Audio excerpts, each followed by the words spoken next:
Oke, selamat malam semua. Assalamualaikum warahmatullahi wabarakatuh. Suara saya kedengeran ya? Waalaikumsalam Pak. Kedengaran. Oke, em, kita mulai perkuliahan kita hari ini. Jadi hari ini kita akan membahas terkait dengan ethical hacker. Kalau ada di dalamnya ada hacking, ada perbedaannya dan beberapa tipe hacker. Oke, pertama akan kita bahas tentang hacking. Hmm. Hacking merupakan suatu tindakan untuk mengeksploitasi sistem atau jaringan untuk mendapatkan akses yang tidak diperbolehkan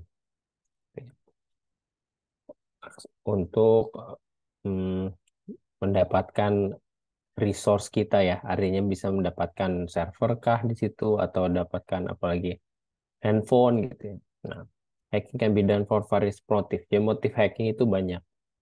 Ada yang cuma coba-coba gitu ya. Ada yang mikir ini sebagai sebuah tantangan. Lalu di situ juga ada terkait dengan profit atau keuntungan, ada juga revenge, balas dendam, aktivis, atau memang semata-mata untuk espionase. Gitu ya.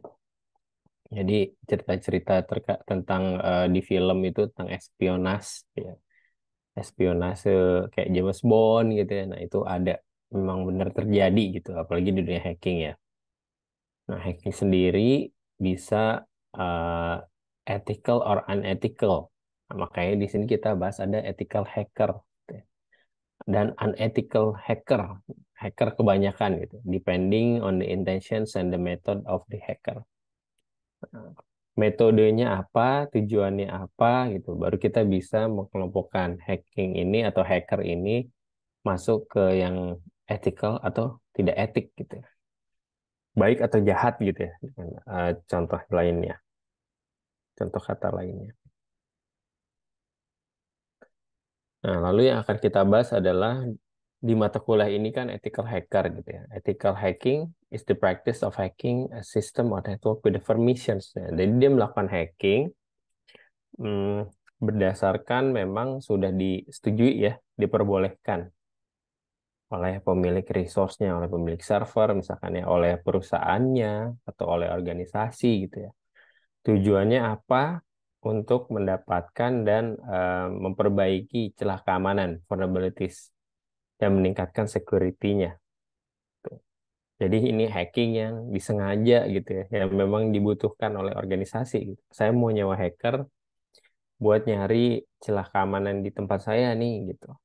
Lalu setelah dicari ya kita dapat nih misalkan vulnerability celahnya. Nah, itu harus diperbaiki supaya bisa meningkatkan eh, keamanan jaringan ya di suatu organisasi.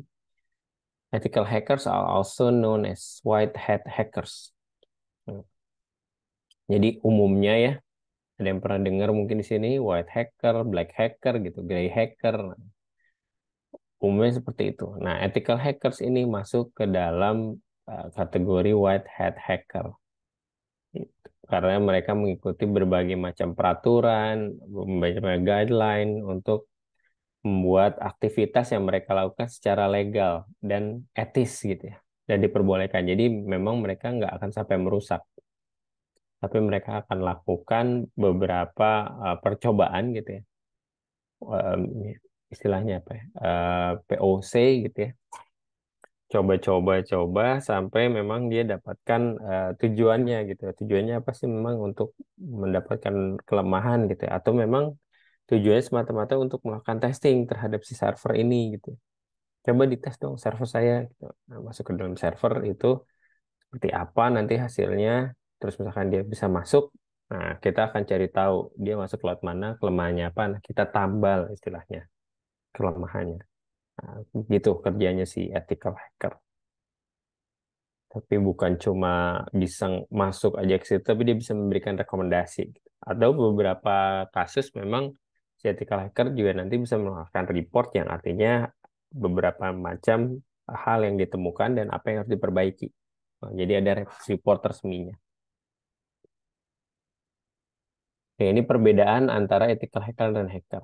Nah, secara definisi di ethical hacker ini ada permission ya di sini. Ada memang di situ apa istilahnya diperbolehkan. Nah, kalau hacker ini without permission. Yang definisi adalah ethical hacker itu untuk mencari dan eh, memperbaiki vulnerability. Kalau hacker di sini untuk mendapatkan unauthorized access dan mendapatkan kontrol terhadap si sistem atau network dengan tanpa mendapatkan permission, tanpa mendapatkan izin. Nah, tujuannya ini untuk melindungi dan meningkatkan security di suatu perusahaan gitu ya, dari sebuah sistem atau jaringan. Nah, kalau hacker tujuannya itu untuk merusak, mencuri atau manipulasi data yang ada di sebuah sistem atau jaringan. Secara legal ya ethical hacker ya legal dan ethical karena di dalam situ dia mengikuti beberapa kaidah, berbagai macam apa namanya cara gitu, ada guideline and have the consent of the system or network owner. Dan mereka punya izin. Lalu hacker ya ilegal gitu ya, nggak perlu ada legalitas gitu ya. Langsung aja dicobain gitu. As they violate laws and regulations. Jadi mereka memang menabrak semua aturan dan regulasi yang ada. Dan tidak punya konsen atau izin terhadap sistem atau network. Compensation-nya untuk ethical hacker ya dibayar ya pastinya secara profesional. Tapi kalau hacker juga harus dibayar. Ada yang dibayar, ada yang memang pure karena iseng aja. Nah, dibayar mungkin di situ nanti ada organisasi khusus gitu ya di dalam situ yang memang membayar gitu. Nah, ini baik terjadi nih kalau misalkan espionase gitu ya. Ini biasanya dibayar gitu. Nah, nickname-nya ethical hacker itu white hacker, lalu hacker itu black hat hacker. Oh, ini perbandingan side by side ya antara ethical hacker dan hacker. Sampai sini ada pertanyaan?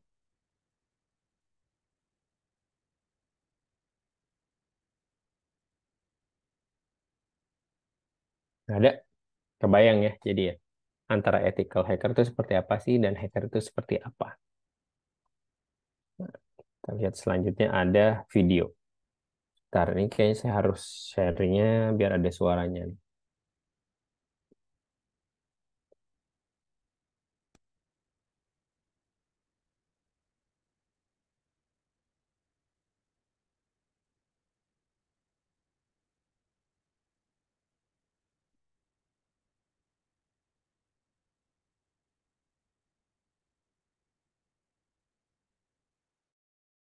Sound optimize for video clip. Oke. Oke.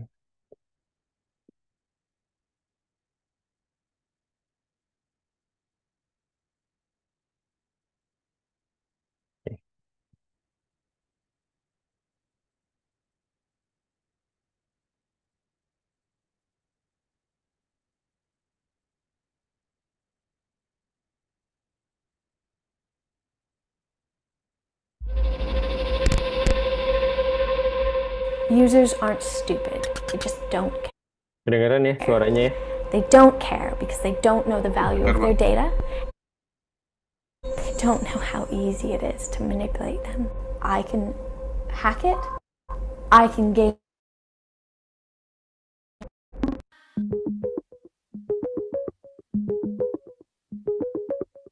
Hi, I'm Zoe, and I'm an ethical hacker.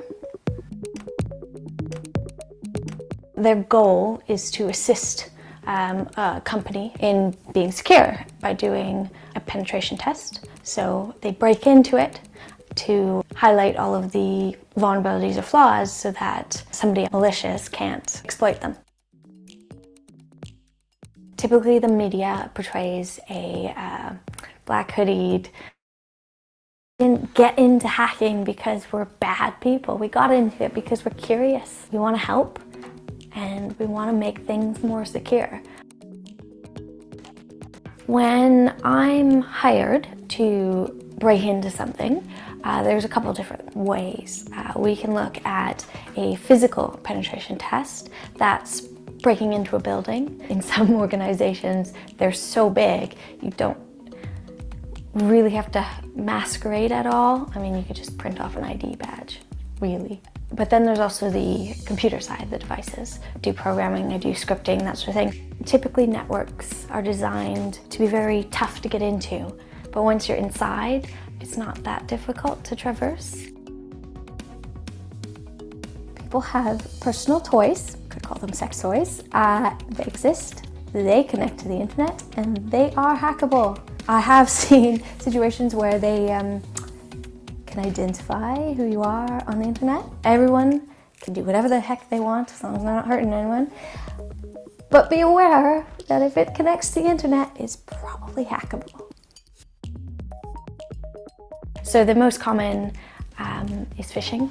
I will look online, look at LinkedIn accounts, very common, because they'll have certifications. They'll have, oh, I can use this, I'm proficient in that. So I'll know the type of software used, I'll know the roles, and I'll know how to exploit them. Because unfortunately, you put a lot of information online, especially things like your social media, and then I can use that to either convince you to click on something, convince you to open something. I just need to convince you it's real, and then I'm good.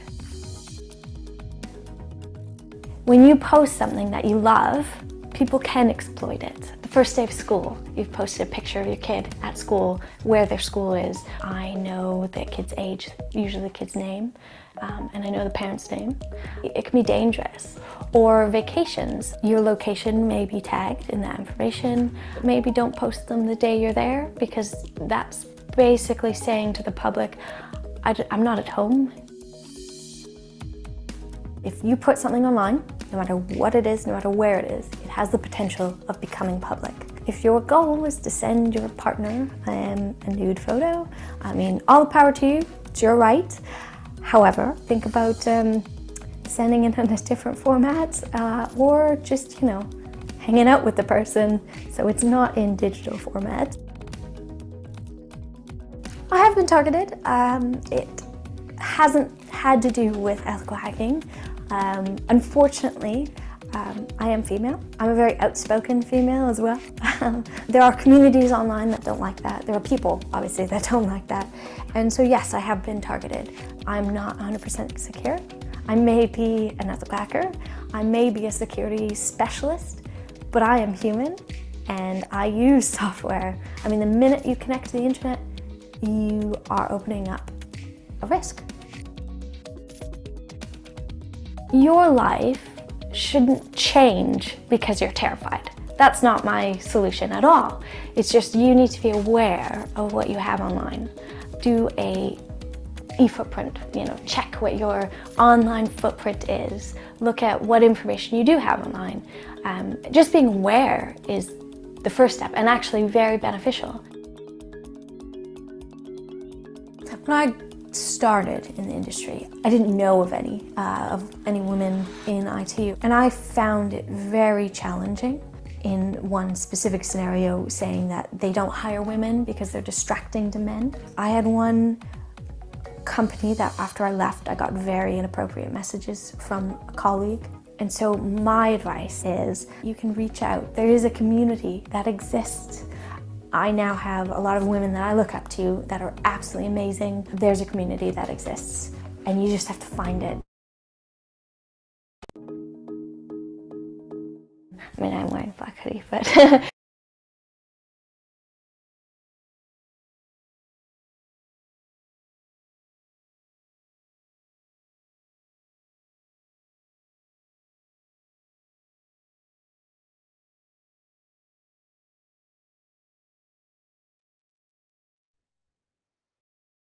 Tentang si white hat hackers gitu ya. Dimana dia itu sebenarnya kasih tips ya. Kita aman dalam berinternet gitu. Tadi dia bilang di situ selama kita di internet itu harus lebih hati-hati. Makanya ada cyber security awareness. Dan memang tipe serangan yang paling mudah dan yang paling jitu adalah phishing gitu. Nah, saya bisa cari aja nih di internet, misalnya di sini siapa, Ridwan misalkan ya, atau Nana atau Abdullah gitu ya, Abdullah. Walaupun saya cuma tahu namanya, tapi di internet saya bisa cari data-data yang memang kalian pernah publish gitu ya di internet mau di platform manapun. Googling aja harusnya bisa ketahuan sih. Nah, dari situ data-data itu kita eksploitasi, kita information gathering ya. Ada istilah namanya reconnaissance. Nah, di situ untuk mendapatkan semua informasi. Dari informasi itu nanti akan kita eksploitasi bisa menjadi suatu celah di situ. Misalnya tadi contoh ya, dari posting di Instagram, misalkan saya posting anak saya di situ, jadi semua orang atau attacker bisa tahu, wah saya ini punya anak, sekolahnya di sini, umurnya berapa tahun, kira-kira kayaknya. Nanti bisa aja misalkan mau berbuat sesuatu yang tidak baik gitu ya, atau tadi liburan gitu ya, ada geolocations, nah dia tahu, oh berarti dia nggak ada di rumah nih. Jadi pikirannya memang sampai segitunya gitu ya, saya kira. Nah, memang yang saya pelajari itu kalau memang di dunia cybersecurity gitu ya, kita harus bisa berpikir sebagai attacker, tuh, bukan sebagai defender. Tuh. Karena defender itu cenderung dia overprotective gitu ya. Dia akan terus overprotective sampai mungkin suatu saat itu nggak efektif karena segala yang dilindungi itu ternyata nggak digunakan oleh hacker untuk menyerang. Gitu. Misalkan dia pakai CCTV dan yang lain-lain gitu ya untuk mengamankan suatu tempat di tempat umum lah gitu. Nah, hacker tuh bisa datang berbaur dengan orang-orang yang ada di situ sampai dia nggak kelihatan gitu. Jadi dia masuk nyusup ke dalam situ dalam situasi ramai misalkan. Nah, cenderung overprotective gitu ya kalau misalkan si kita berpikir sebagai defender gitu. Nah, ini beberapa tipe dari hackers berdasarkan skill, motif, dan ethics. Nah, yang pertama ada black hat hackers. Nah, ini hacker jahat gitu. Sorry. Nah, apa itu black hat hackers? Mereka adalah hackers yang memang eh, apa ya, break into the systems, artinya memaksa untuk masuk ke dalam sistem atau jaringan untuk suatu hal yang tidak baik ya, atau illegal purposes. Contohnya yang mencuri data, uang, identitas, atau merusak, bahkan menghancurkan sistem.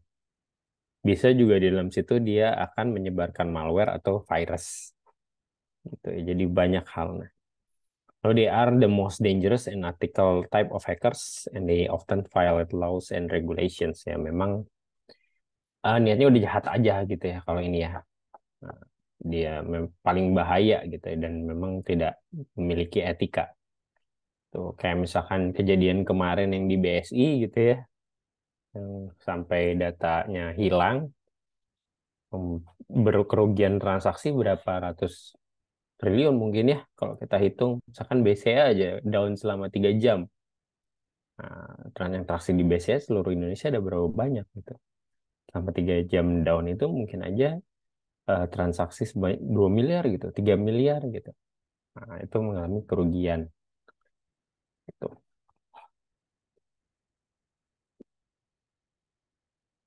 Nah, black hat hackers bukan dia langsung jadi expert ya.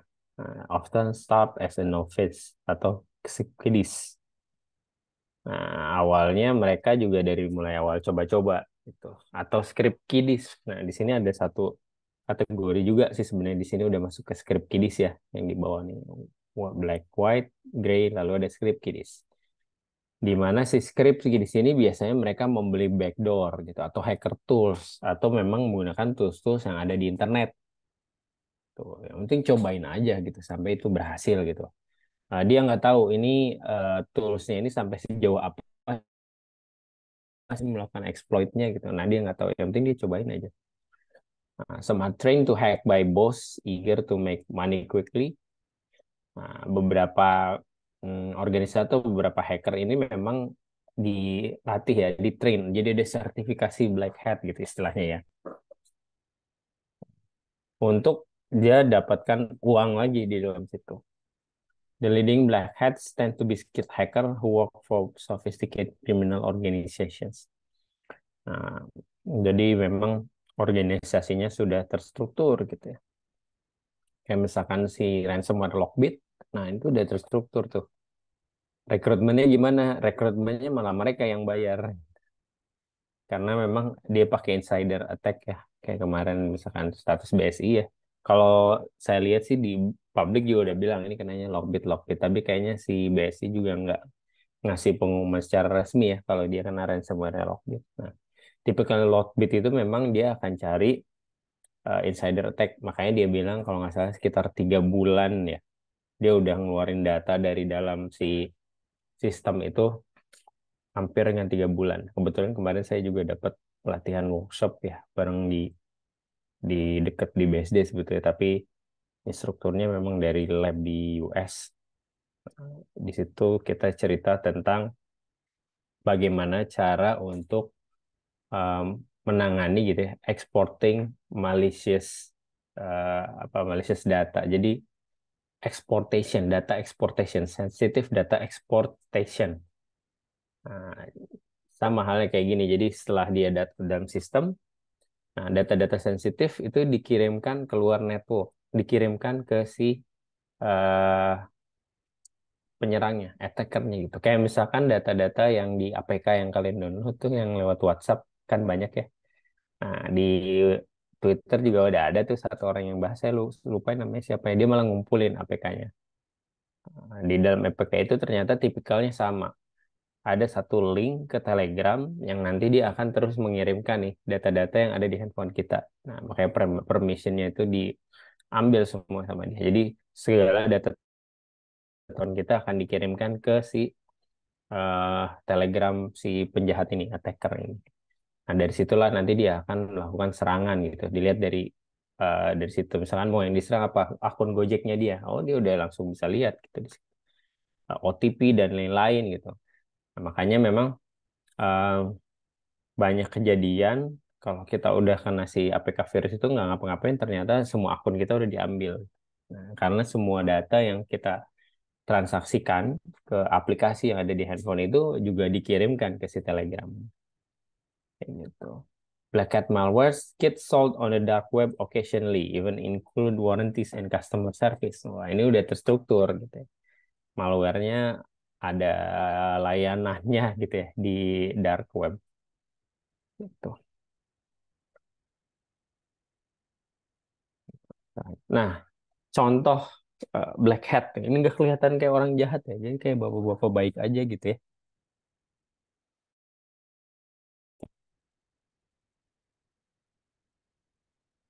Jadi hacker jahat yang akhirnya pensiun gitu. Kalau si Kevin Mitnick ini jadi hacker baik sekarang. Ada yang pernah dengar nggak kayak Kevin Mitnick? Nggak ada.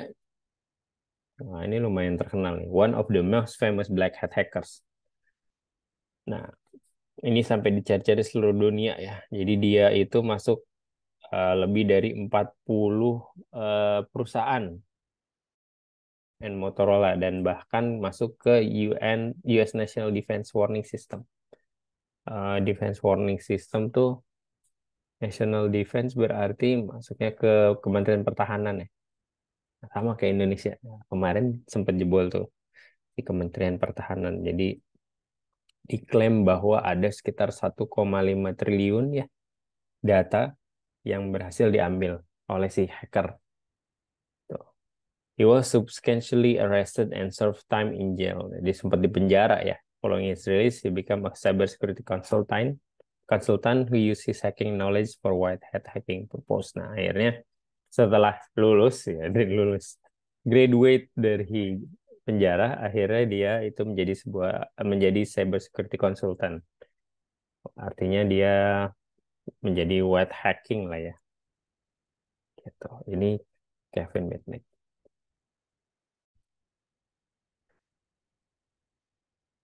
Nah, jadi black hat ini memang global problem ya, artinya memang yang permasalahan di dunia saat ini di cybersecurity ya black hat ini. Which make is extremely difficult to stop. Jadi sulit untuk di stop. Sama halnya dengan kriminal yang memang sudah terstruktur dan terorganisasi ya. Cuma masalahnya kalau misalkan kita nyoba-nyoba gitu ya, mau jadi black hat, nah mungkin atau bahkan kita sulit untuk ditemukan gitu. Dibanding dengan misalkan maling ayam gitu ya, atau apa lagi berantem gitu ya di jalanan gitu. Yang ada di dunia nyata gitu ya. Karena kita untuk jadi black hat ini kita bisa menutupi jalur-jalur kita. Kita bisa covering the tracks gitu ya. Jadi ketika dicari, oh ini ternyata ada di Belanda. Dicari lagi Belanda, bukan, ternyata ada di Kamboja gitu. Pas dilihat lagi, oh ini di Jepang. Kita nggak akan pernah tahu. Jadi anonymity di internet itu bisa kita lakukan untuk jadi black hat. Nah, challenge for law enforcement, nah, ini beberapa tantangan nih untuk penegak hukum. Nah, hackers often leave little evidence, use the computer of unsuspecting victims, and cross multiple jurisdiction. Permasalahannya itu ya hacker kemungkinan dia nggak pakai komputernya sendiri. Ketika sudah menginfeksi satu komputer ya udah dia pakai komputer yang diinfeksi gitu. Jadi nggak akan langsung ketahuan. Dan di sini juga bilang dia itu cuma meninggalkan sedikit sekali bukti gitu. Jadi sulit mau cari ya covering the tracks tadi ya.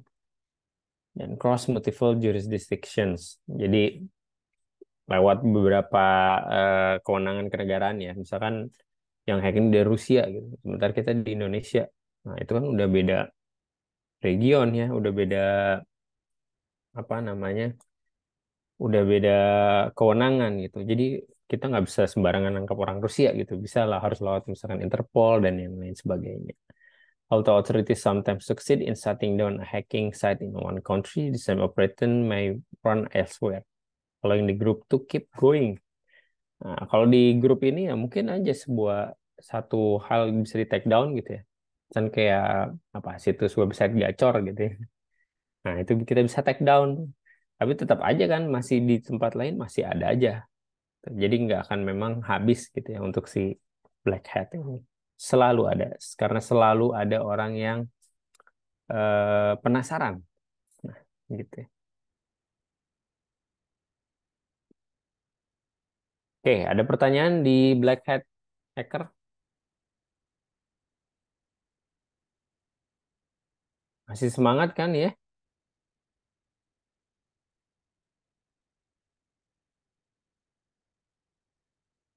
Kayaknya lemas banget nih. Udah ngantuk nih. Sambil siapin kopi, siapin kopi. Oke, itu black hat hacker. Nah, kita lanjut ke white hat. Sebenarnya tadi udah sedikit dibahas ya apa itu white hat hacker yang di video tadi. Jadi memang mereka ini dibayar untuk bisa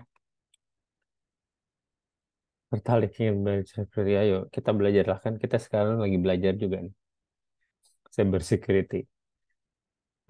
The hacker who break into system or network for benevolent or legal purposes. Nah, kalau di sini secara legal ya hackernya ini masuk ke dalam sistem. Jadi kita bisa eh, kayaknya sih bisa secara organisasi atau perseorangan ya untuk melakukan assessment atau untuk mencari, untuk memperbaiki dari vulnerability. Testing security or conducting research. Nah, atau kita bisa melakukan satu riset ya tentang si vulnerabilities, tentang keamanan di dalam suatu organisasi atau perusahaan. They are the most ethical and professional type of hackers. Jadi memang profesional dan etik ya, mengikuti semua peraturan, mengikuti semua panduan ya untuk melakukan aktivitasnya secara legal dan etikal. Jadi semua orang tahu nih, oh network kita ini sedang dilakukan penetration testing gitu ya, menyewa white hat ya, untuk mencari tahu apakah sistem kita ini ada celah atau enggak. Jadi semua orang tahu. A subset of ethical hackers include penetration tester or pen tester. Nah, biasanya ada juga yang nyebut white hat ini sebagai pen tester, who focus specifically on finding vulnerabilities and assisting risks within the system. Nah, pen tester ini orang-orang yang ngetes sistem, orang-orang yang melakukan hacking secara legal, namanya pen tester. So, ini biasa di setiap organisasi udah ada nih, karena yang memang punya aplikasi sensitif, misalkan ya, diwajibkan adanya untuk penetration testing atau vulnerability assessments. Dan vulnerability assessment. Beda ya, penetration dan vulnerability assessment. Nah, kalau vulnerability assessment, kita akan mencari tahu aja nih beberapa vulnerability yang ada di dalam sistem. Udah sampai segitu aja. Nah, kalau penetration testing, kita langsung melakukan exploit terhadap vulnerability. Artinya cobain nih, kita bakal masuk ke si vulnerability-nya pakai kayak gimana. Nah, bug hunter juga iya, betul Ridwan. Salah satu masuk ke si white hat juga. Kerjaan white hat selain mungkin di perusahaan gitu ya untuk melakukan si penetration dan vulnerability assessment, ya mereka akan melakukan si bug hunting. Nah, ini beberapa taktik dan skill yang mereka gunakan ya. Ada social engineering, ada penetration testing, reconnaissance and research, programming using a variety digital and physical tools. Nah, ini beberapa skill yang mereka gunakan nih. Social engineering ya kita tahu ya, gimana caranya bisa mendapatkan informasi sebanyak-banyaknya gitu ya dari user yang memang kita targetkan atau sebuah perusahaan yang kita targetkan. Itu misalnya pura-pura nelfon ke helpdesk buat nyari info, ini nama CEO-nya siapa misalkan ya. Terus kira-kira struktur organisasi seperti apa gitu ya. Lalu siapa aja yang pegang account misalkan untuk servernya siapa, untuk aplikasinya siapa gitu, nanti social engineering. Penetration testing tadi kita sudah bahas ya, gimana cara satu si hacker itu untuk melakukan penetrasi, artinya serangan terhadap sistem. Nah, reconnaissance and research ini, reconnaissance itu di tahap pengumpulan, information gathering gitu ya. Semua hal yang memang target akan dia kumpulkan di situ dan melakukan research di situ. Nah, programming pastinya nggak cuma kesekidis ya. Ya, white hat minimal harus ngerti bahasa programan dan lebih bagus lagi mereka menguasai bahasa programan.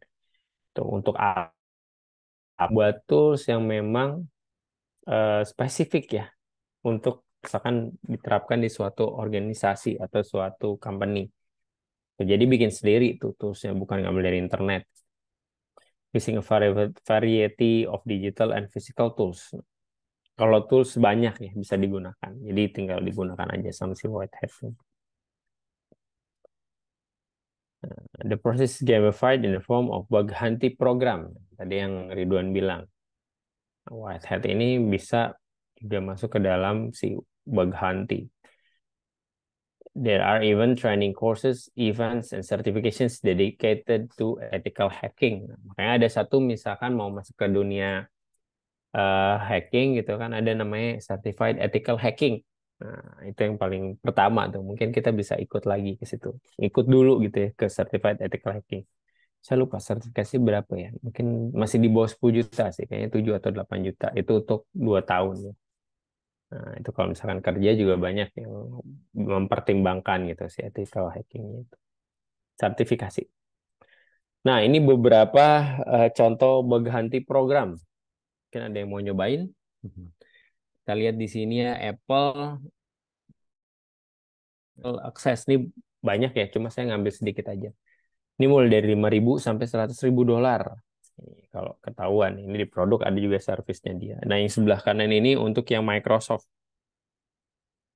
Nah, Microsoft juga sama. Jadi memang perusahaan-perusahaan besar atau perusahaan-perusahaan kecil pun banyak yang menawarkan si bug hunting program. Artinya memang kita ditantang gitu ya, di challenge. Ayo coba cari celah keamanan. Nah, kalau udah dapet, tapi jangan diumumin ke semua orang. Gitu. Umumin ke kita, nanti kita akan kasih rewards. Rewardsnya apa ya? Berupa uang biasanya. Gitu. Banyak cara gitu ya. Nah, ini banyak cara supaya ya, salah satunya ini pakai si bug hunter ini. Jadi nanti di situ si hackernya nanti akan menghubungi misalnya Apple dia pakai device attack via physical access. email ke sana. Atau di sini sih kayaknya di Apple nih dibuatin aplikasi. Dia ada submit report ya. Dibuatin aplikasi ke situ. Nah, interaksinya dalam situ. Microsoft juga kayaknya ada kayak gitu. Ini bantu program. Banyak kok. Jadi saya pernah dapat mahasiswa di tahun berapa gitu ya, di kampus lain sih. Nah, dia kerjanya salah satu ngumpulin si sertifikat.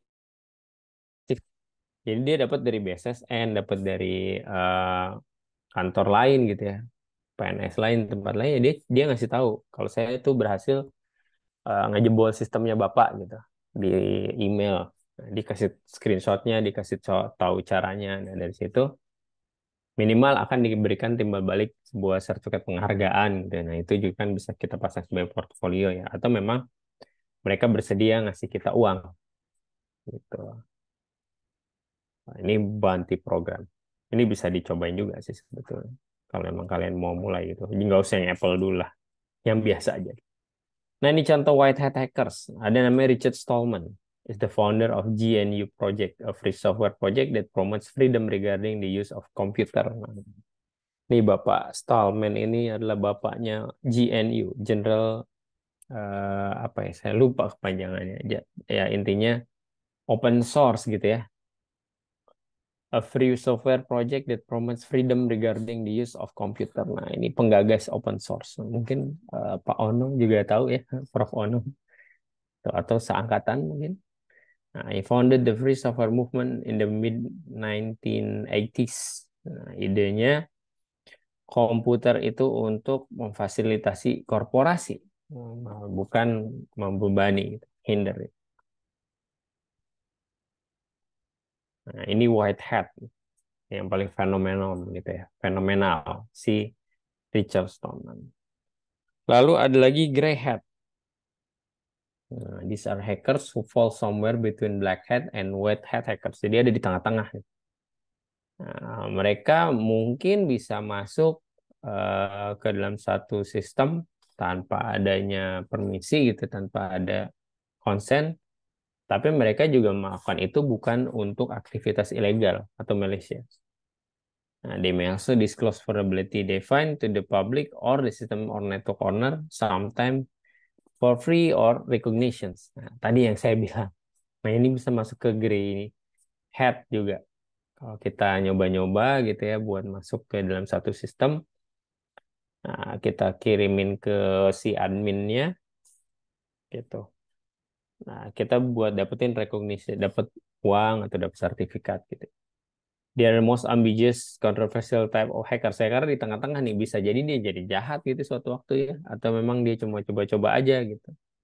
Nah, some grey hat hackers like to believe they are doing something good for companies by hacking their website and invading their network without permission. Jadi tanpa adanya permissions.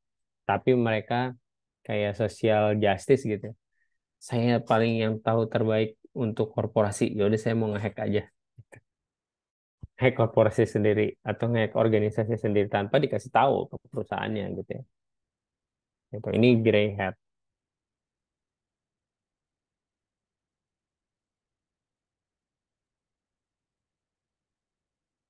Oke. Nah, iya betul. Betul yang dibilang Nana. Jadi saat ini kan banyak template di luar sana yang gratis ya. Nah, jadi emang harus hati-hati dengan template yang gratis itu. Karena biasanya yang saya percaya sih ya di balik yang gratis itu pasti ada sesuatu. Nah, inti. Kita pakai Google gratis, tapi timbal baliknya apa? Data kita digunakan oleh Google kan. TikTok kita pakai gratis, ya, timbal baliknya apa? Ya balik lagi ke data dan balik lagi ke engagementnya. Kita akan dibuat senyaman mungkin sampai berjam-jam ngelihat di layar TikTok. Nah, jadi kalau nggak salah saya lupa namanya apa ya. Jadi dia bisa ngedeteksi consumer engagement. Bahkan di suatu penelitian TikTok itu dia bisa ngambil behavior user dari titik mana si user itu nyentuh layar di handphone. Nah, itu sampai direkam sama dia. Misalkan di kanan atas, di tengah, di bawah gitu. Nah, itu nanti akan jadi masukan untuk UI-nya minimal gitu ya. Kita dibuat senyaman mungkin di sosial media itu untuk dapat engagement, karena dari situ kan nanti ada iklan, misalkan ya. Nanti belum lagi kalau misalkan TikTok Shop gitu, kita ada belanja, kita bisa belanja di situ. Nah, kayak gitu. Dia most ambiguous and controversial ya, ambigu ya, maksudnya dia gray lah di tengah-tengah, mau jadi penjahat, mau jadi baik ya kita nggak ada yang tahu. Some gray hat hackers like to believe that there's some companies hacking their websites and invading their networks without permissions.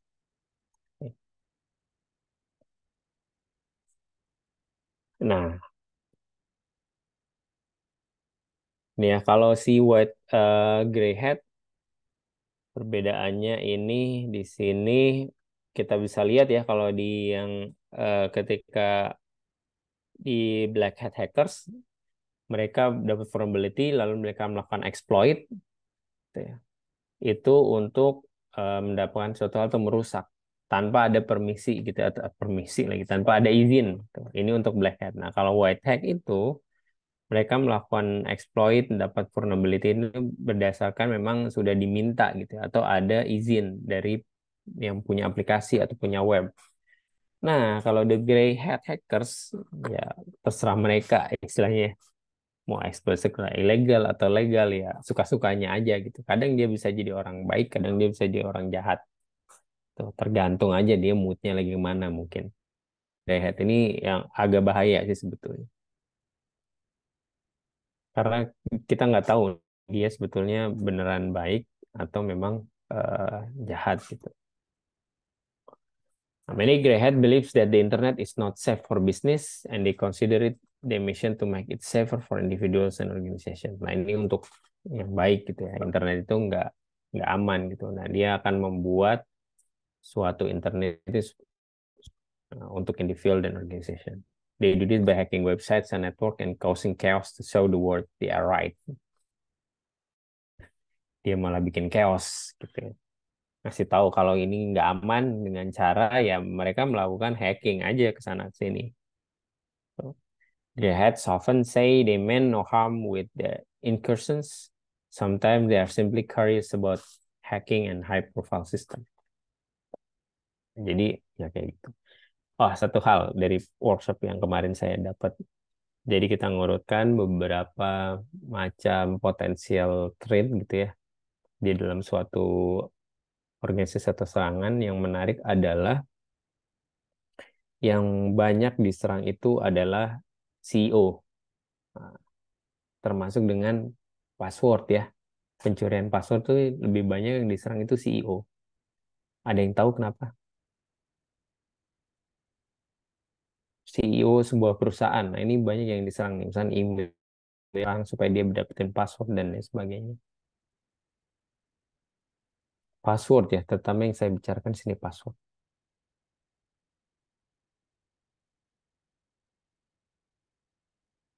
Ada yang tahu nggak? Atau kepikiran apalah gitu. Nggak ada. Ini menarik nih. Saya juga kemarin berkepikiran, oh iya juga ya ternyata. Kenapa banyak hacker itu lebih banyak itu nyerang ya CEO-nya gitu dibanding dengan IT personal. Misalnya kayak kita lah ya yang aware cyber security. Tapi ya yang diserang CEO. Padahal CEO juga harusnya kan ngerti ya tentang cyber security. Tapi ternyata enggak. Karena CEO adalah orang yang paling sibuk di dalam suatu perusahaan atau organisasi. Atau katakanlah pimpinan gitu ya. Kepala apa, kepala apa. Dan mereka nggak punya waktu untuk ngurusin password. Nah, beda dengan orang IT. Kita punya aturan sendiri. Misalkan password itu selama 6 bulan harus diganti. Nah, itu ya nurut gitu. Dengan staff. Kalau kita sistemnya nggak akan bisa dipakai kalau passwordnya belum diganti. Sama kayak ATM gitu ya. Ada peringatan kalau memang PIN-nya belum pernah diganti. Tapi CEO dia nggak mau ribet. Tuh. Dia kerjanya kan meeting setiap hari, buka email, segala macam. Ya udah password seamless aja. Saya cukup ingat satu password aja. Nah, disitulah celah keamanan bisa terjadi. Tuh. Jadi awalnya high profile nih dari CEO-nya sendiri.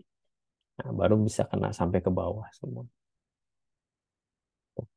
Itu insight aja sih.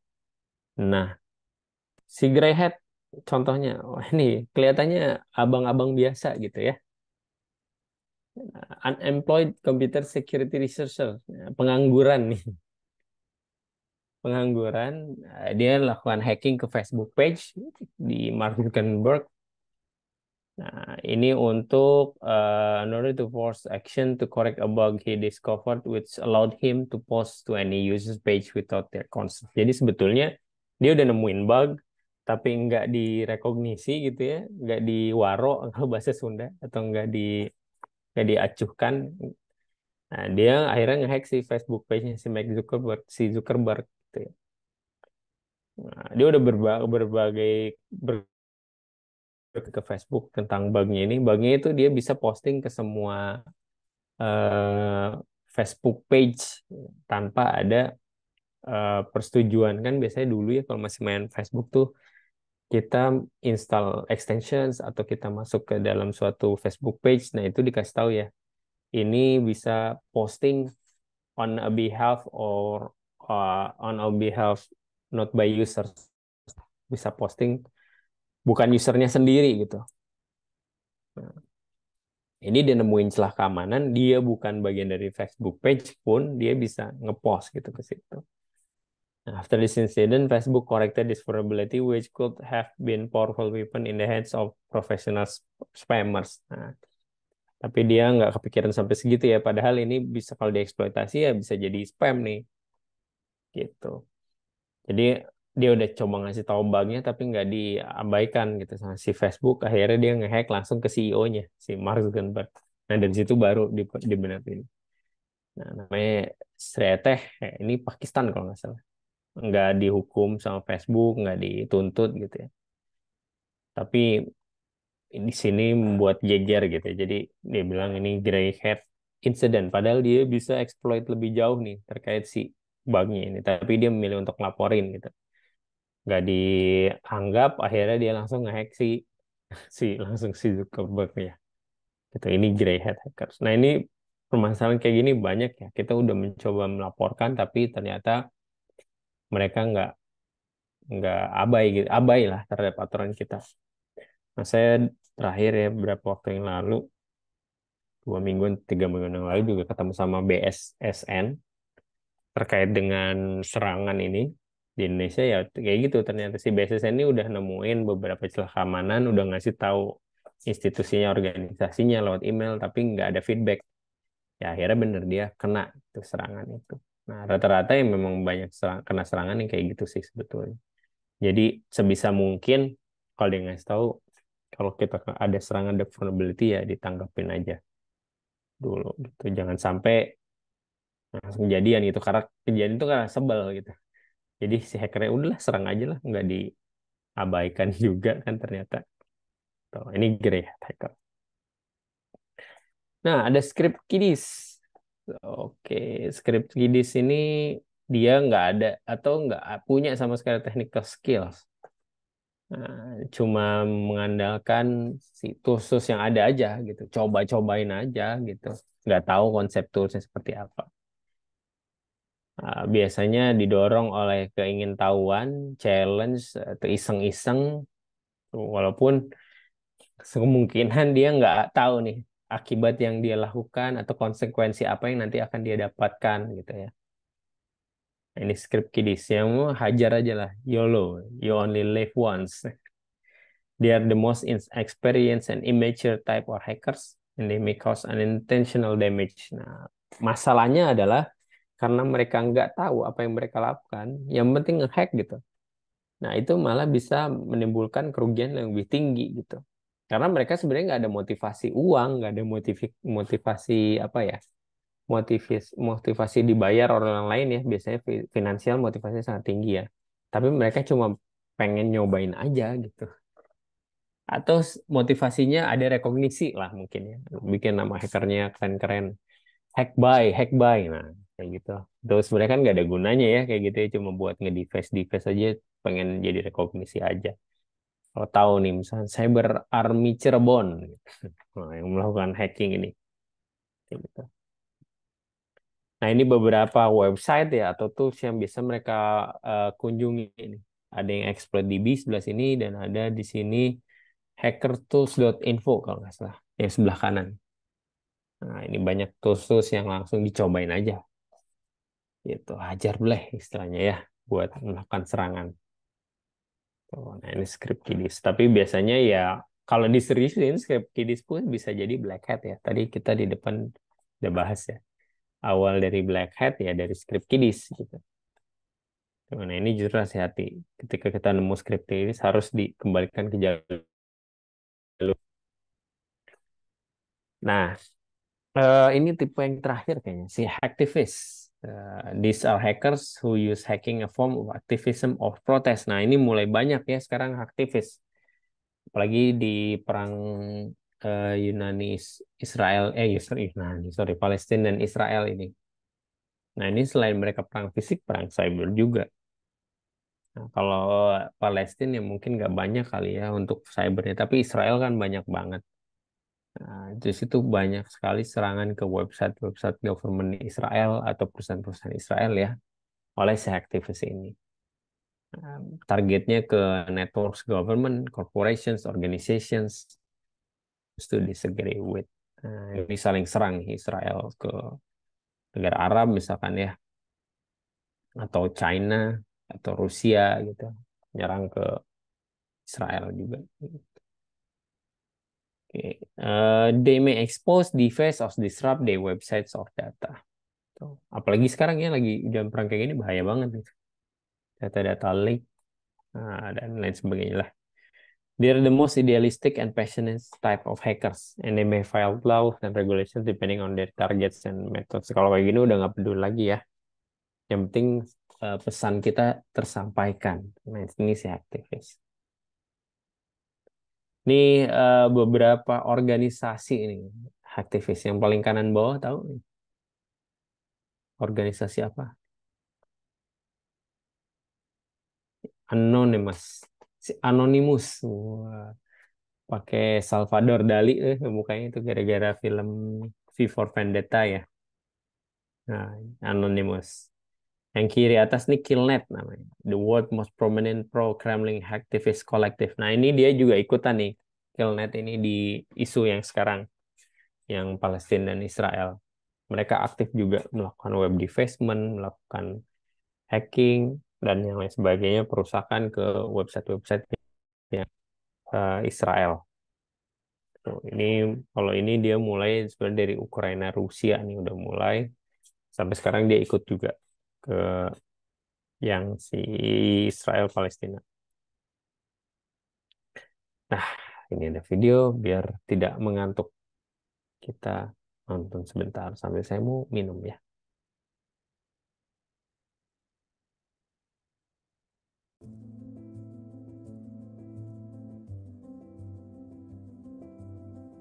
The internet has changed advocacy as we know it.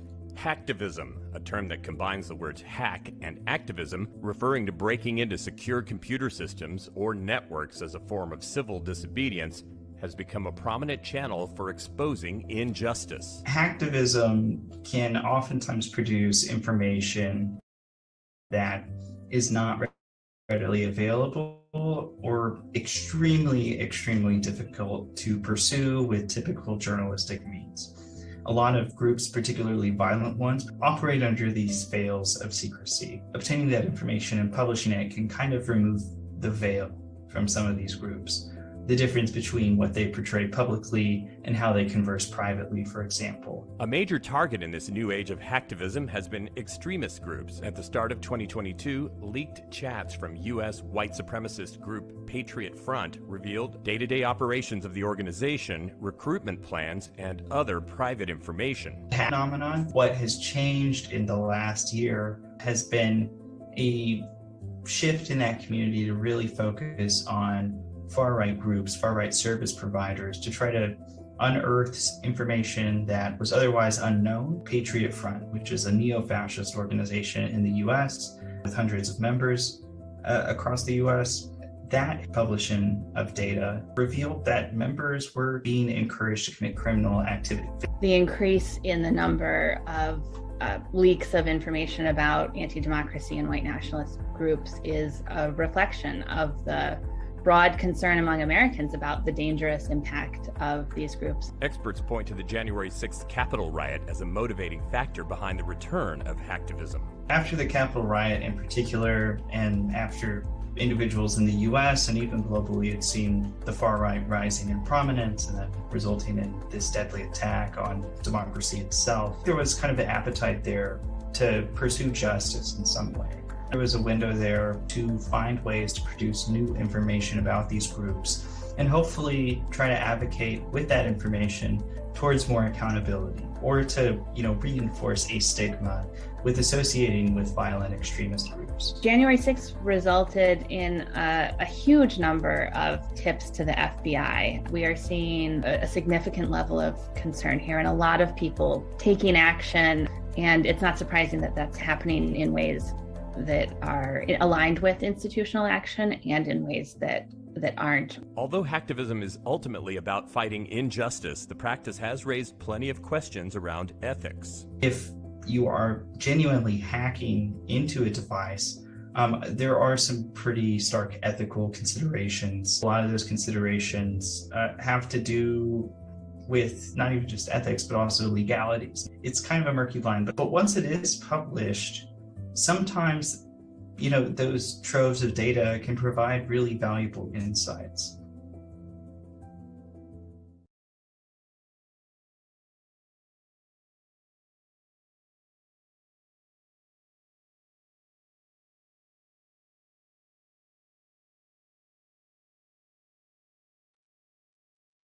Oke, itu The Return of Hacktivism. Kalau ini berdasarkan terakhir ya, event terakhir di tahun 2021 apa sebelum COVID ya kayaknya, yang dimana di situ Presiden Trump mulai naik ya, white supremacist lah istilahnya. Itu banyak juga perang terkait si hacktivis. Gue nggak bisa lanjut. Oke, nah ini salah satu website kalau mau lihat ya, di sini ada Zone H nih, tapi kadang-kadang bisa, kadang-kadang enggak sini. Saya nggak tahu kenapa. Ini dari dulu, jadi kita bisa lihat archive di situ, website-website yang kira-kira baru aja di hack. Ini banyak nih website Indonesia, website apapun di situ ada di sini. Jadi dia bikin mirroring beberapa website yang udah di hack, itu dia kasih lihat hasil hacknya seperti apa ya. Mungkin di website aslinya tuh udah diperbaiki gitu, atau belum diperbaiki, bisa juga tampil di sini. Kita juga bisa lihat di sini banyak website-website Israel yang memang udah akhirnya di take down nih oleh si hacker-hacker ini, si Zone 8 ini, yang melakukan replikasi. Baik dia cari sendiri atau juga dia dapat dari kontributor ya, yang ngirimin data-data. Ini saya udah berhasil ngehack. Ini bisa lihat nanti di Zone H. Oke, selesai. Ada pertanyaan sebelum saya akhiri? Tidak, Pak. Enggak, semangat banget nih kalau ditanya ada tanya enggak. Absen. Oke, kalau absen semangat nih. Ya dan nanya enggak. Ini kita udah mau masuk ke UTS ya. Jadi siap-siap. Oke, tinggal 2 pertemuan lagi ya UTS ya. Pak, Nah, Pak ya, Dika. ya gimana Fajar? Jadi kalau Israel sama Palestina yang saat ini tuh itu udah bisa dikatain perang teknologi atau di bagian apa ya? Ya seperti hacking atau dan lain-lain seperti sistem informasi itu enggak sih Pak? Karena kan harusnya kan ada perang yang beneran dan ada yang perang di dunia maya juga kan Pak. Oke. Nah, Walaupun mungkin kalau emang di dunia maya terkait hacking dan lainnya mungkin eh, udah terbiasa atau mungkin jadi lebih sering gitu atau lebih parah lagi gitu Pak. Mungkin yang seharinya 1.000 serangan mungkin jadi 15.000 atau 20.000 gitu. betul, betul. Ya, jadi namanya serangannya atau cyber security war gitu. Itu setiap hari ada, dari zaman dulu juga ada. Yang biasa banyak Salah satunya dari Rusia, dari Cina gitu ya. Nggak cuma ke satu negara, tapi hampir ke semua negara. Amerika juga. Nah, cuma dia itu kadang berubah sesuai dengan kondisi politik ya. Nah, misalkan kayak Indonesia gitu ya. Ketika mau pemilu, ya serangannya banyak gitu. Karena yang melakukan serangan ini bukan cuma dari Indonesia aja, dari luar Indonesia pun ada. Jadi saya pernah juga terlibat waktu itu di KPU ya. Ada teman saya sampai dipanggil sama Interpol sama Bareskrim ke masalah serangan ini ke website KPU gitu. Dan pas dilihat memang serangannya bukan asal dari Indonesia. Kayak memang disewa lah ya. Jadi ada organisasi kriminal yang disewa, coba nih serang gitu. Bukan orang Indonesia memang kayak gitu. Nah, dengan adanya perang Palestina Israel ini ya makin intens lagi. Tapi itu balik lagi ya. Situasi politik kayak gini lebih banyak ke bukan profit, tapi akhirnya masuknya ke hacktivism tadi yang kita bahas sebelumnya. Jadi ini aktivis-aktivisnya mulai keluar gitu yang untuk membela Palestina misalkan ya dari semua negara ya kita bisa lihat sekarang ya yang stand for Palestine itu lebih banyak sebetulnya kan daripada yang stand for from Israel. Nah, kalau di cyber security ya udah hampir kalah aja gitu. Cuma permasalahannya si Israel ini uh, advance teknologinya nih paling bagus gitu untuk saat ini. Bahkan ada satu tools namanya Pegasus. Pernah dengar Pegasus? Itu yang dipakai oleh sebuah negara, produsennya Israel. Indonesia juga punya. Itu harganya nggak main-main. Tuh, untuk di badan intelijen dipakai itu untuk em, kasus-kasus banyak hal lah. Si Pegasus ini kita punya. Kalau saya punya berapa gitu. Tuh, jadi seberapa besar pun serangannya ya advance teknologi sekarang masih dipunya oleh Israel. Tuh, jadi mereka masih bisa defend terus. Gitu, Jar. Jadi ya cyber security war dikatakan perang teknologi ya memang sekarang udah saatnya perang teknologi gitu ya. Bukan cuma cyber security tapi macam-macam ya. AI aja sekarang udah dipakai kok buat di teknologi perang.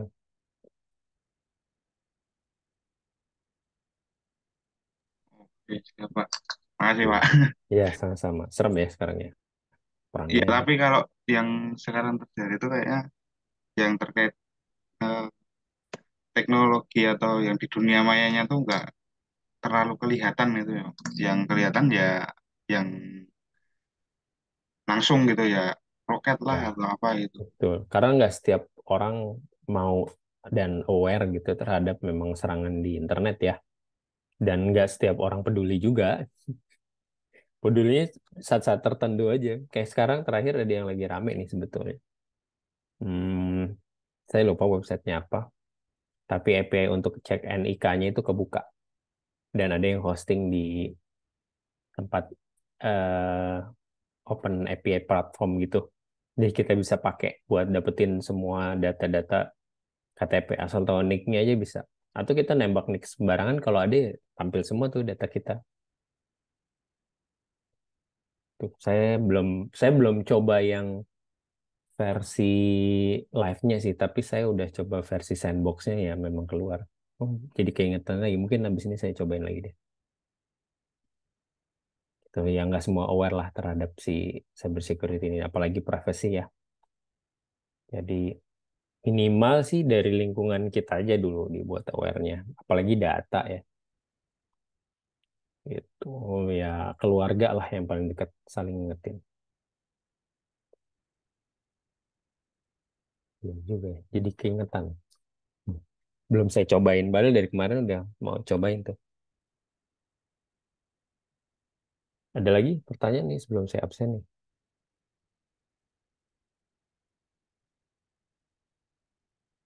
Jadi itu sebenarnya kan kalau di dunia maya itu kita bisa tuh Pak itu melakukan banyak kita pro ke Palestina tapi kita punya ilmu hacking yang lumayan tinggi gitu Pak. Mungkin tinggi bisa Mm-mm. melakukan pembobolan di bank itu sebenarnya juga bisa tuh nanti di sisi Israelnya bisa krisis moneter atau gitu kan Pak. Dan itu kan mungkin bisa langsung ya apa ya diem lah gitu. Bisa, tapi kan itu nggak mudah ya. Mereka punya defense sistemnya juga nggak main-main lah. Dan defense sistemnya memang bagus juga gitu. Jadi intinya nggak bisa pekerjaan satu orang lah. Kalau memang mau buat negara rusuh tuh nggak bisa kerjaan satu orang. Nah, resource-nya harus banyak dan memang waktunya nggak sedikit. Tuh ada cyber security kill chains di situ baru kemarin saya belajar juga cyber security kill chains.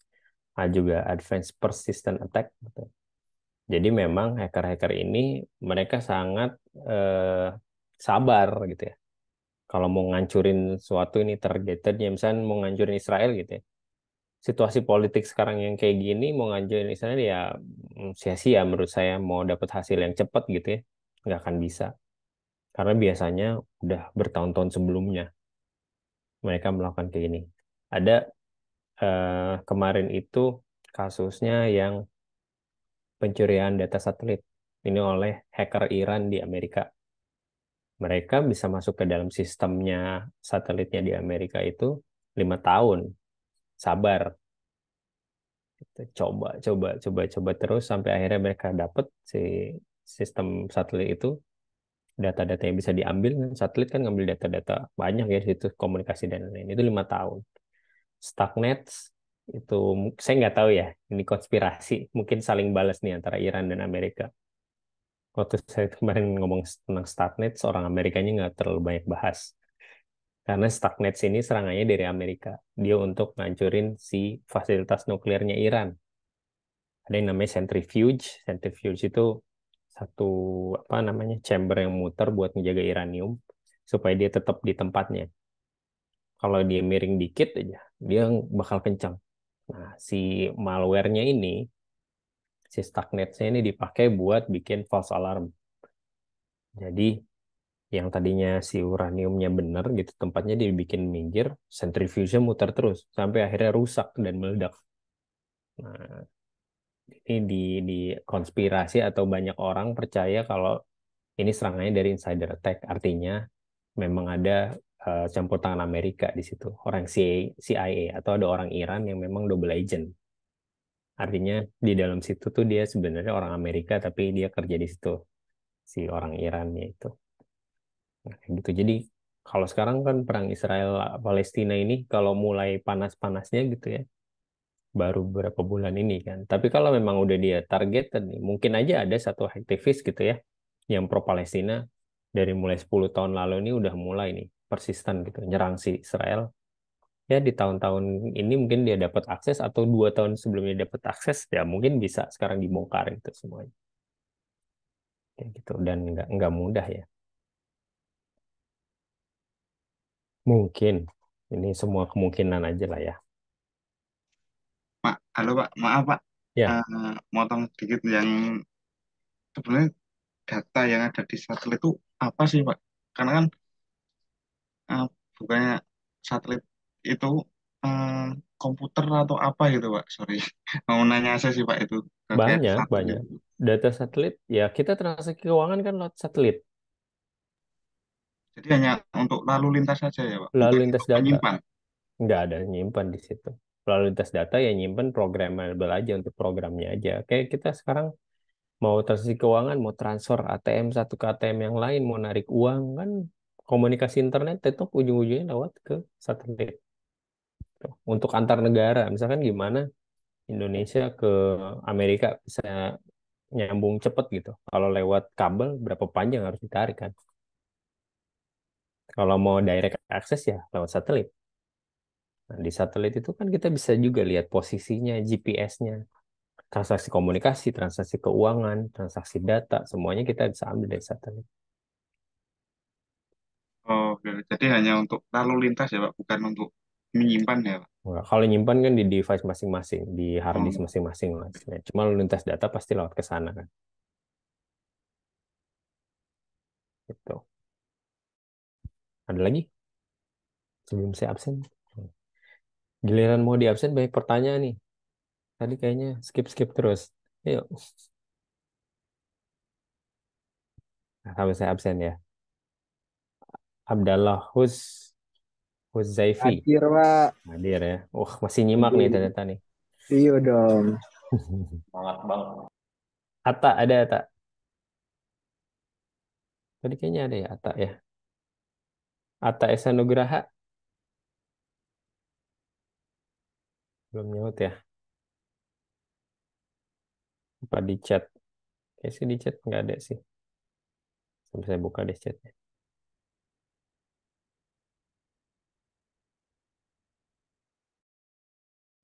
Atta Esa Nugraha belum ada. Fadli. Ini Pak. Fadli ada Fadli. Oh ada. Biasanya di motor Fadli nih. Ini Doni nggak? Oh Doni, Doni belum Doni. Fadli belum nyaut ya Fadli. Ini sebelum-sebelumnya di motor nih Fadli. Nanti dulu deh. Biar minggir dulu. Terus Doni udah ya Doni tadi ya. Doni ada. Wah itu dia. Lihat malam ya Pak. Doni ada. Fadli belum ya. Fajar, Fajar Kurniadi. Nggak ada, Pak. Oke, Fajar ada. Leoni, Leoni Firdaus. Leoni nggak ada. Nana ada ya? Nah, Nana malah yang minta absen nih tadi nih. Tinggi Pak.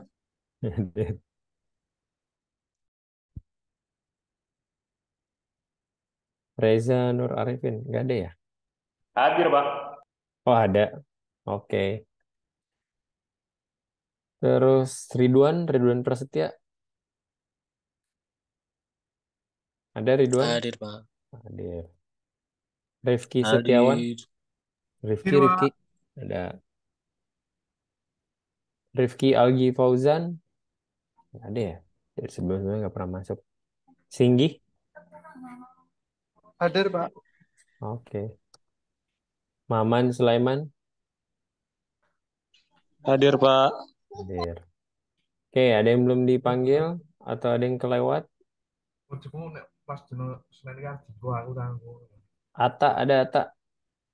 Kosong motor dulu. Halo Ata. Nah, Ata virtualnya aja nih yang hadir nih kayaknya. Atau ketiduran nih Ata nih. Mau tak tembusi. Fadli. Soal tak anggap Pak Bali aku selasa sore. Halo Fadli. Heeh. Fadli nggak ada ya. Nggak respon ya. Jadi Ata sama Fadli nggak respon. Oke, ada lagi pertanyaan sebelum saya akhiri? Pak yang reguler belum? Ah, oh iya yang reguler benar banget. Lupa saya. Ahmad ada ya? Hadir Pak. Ahmad ada. Ronaldo ada nggak?